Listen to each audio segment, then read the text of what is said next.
and the Hideo Kojima hype train continues. If you're wondering why so many of my videos are centered around Kojima, it's cause he's a god. A literal fucking god. But this isn't just about him. Lately I've been realizing the only games I like to play are horror genre, because they like exhibit a response from you that's very natural. But it's my favorite genre to hate. It's complicated. It's a complicated genre. We can't talk about horror in the gaming genre without involving one pivotal piece of the puzzle. PT. PT, short for Playable Trailer, mysteriously appeared on the PlayStation Store on August 12, 2014. Instead of announcing a game, they just dropped one of the biggest, best things playable ever for free. And quickly, a slew of reaction videos hit the internet, and everyone wanted to know what the heck this was, where people were just going down a hall and doing mundane tasks, including your boy. This was a demo that had the gaming world gripped because of its fresh, gritty visuals, gut-wrenching atmosphere, grade A tension, and a narrative that actually made you want to jump back into terrifying yourself every time you put it down. Telling the story of a regular Joe that killed his pregnant wife, a current theme as the game's radio tells stories of random atrocities involving the same crime of familicide. Soon the player realizes they are stuck in a loop, a limbo, where you try to find clues to solve whatever the hell is going on. Pretty soon you're getting strangled by a ghost, finding weird pictures, descending into madness, babysitting, and finally watching The Walking Dead. If I'm being very loose about what the actual story is about, it's because I want you to play it.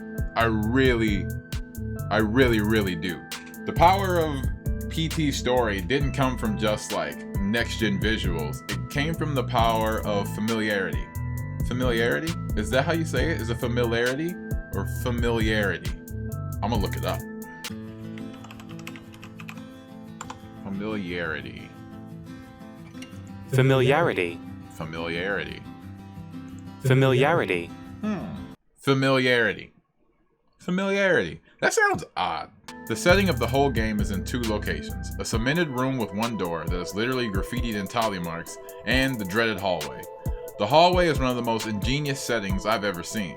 Not only are all the items placed in the hallway so commonplace, being photos, phones, and aspirins, they also set the pace. Seeing the slow deterioration of these objects kinda unnerves you throughout. The hallway to me was a representation of running to the bathroom when you were 5. When you saw the darkness around there and you saw that light at the end of the tunnel, and you thought as long as you just made it to the safety of the bathroom, you'd be alright until you urinate and have to get back in the bed. But it was the unknown at 3 o'clock in the morning that, even among items that you knew, it was just the darkness and the familiar being unfamiliar that freaked you out. I think that's what the hallway represents. That's why everyone makes a big deal about it. Even more if you've ever been in a situation where you've walked into your house really late and it's dark and something feels like off. Your whole night's effectively ruined. I mean, what was once your safe place is now a cage. Like, it's your home, you have to be there, but it's, ugh.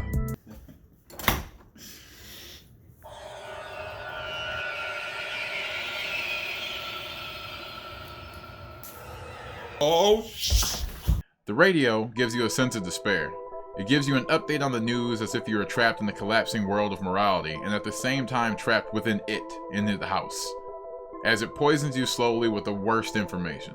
When his 10-year-old son came to investigate the commotion, the father shot him too. Now, familiarity doubles with the atmosphere. It's raining, you're stuck in a loop with a ghost, and the radio is conspiring against you. And the rain is constant, and rain in the horror genre has always been a construct to like represent being caged. It's every time you've seen a Jason flick or Mike Myers, the lead heroine will say something like, you know, it's after us and a lightning strike will flash. It's meant so that you'll give in to despair because you have limited options. And we got stuck and we couldn't get out. We couldn't get out because of the storm. I don't think we can get out tonight. I'm not staying here. Are you out of your mind? There is no place else to go. The loop that you're stuck in is also used in this way. The loop is designed to mimic a spiral while the setting changes slightly each time, feeling like a descent into hell. More flags are triggered as you progress until Lisa, the ghost who was murdered, starts actively stalking you. Hideo Kojima understood horror on a whole nother level because the positioning of Lisa was always in an obscure place.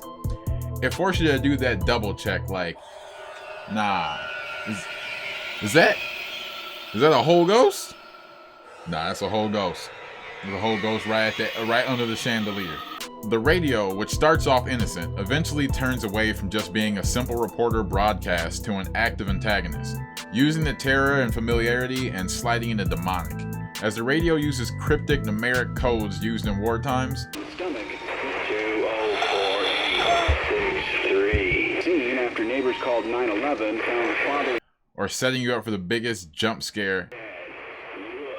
behind you, like he was chanting some.